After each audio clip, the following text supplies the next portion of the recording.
написал, кто песню сочинил. Поэтому здесь я постоянно пишу. Тляша, кеттик, вот и встречается.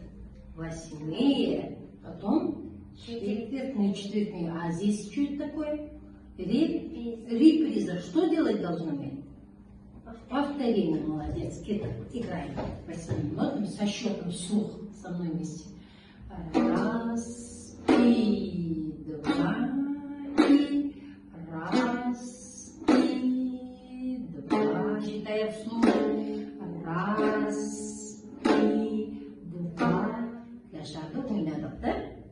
Дальше аяншақ. Аяншақты народы. Про какого мальчика мы здесь аяншақ играли? Про ленивого, да?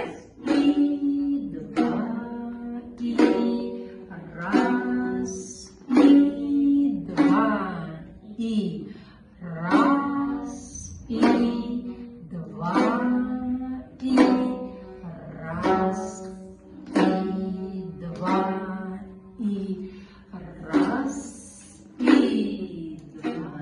Не істейміз аяқтарымызды. Иыққа не істейміз, давай. Бірінші иыққа. Раз, считай. Два, три, четыре. Назад. Раз,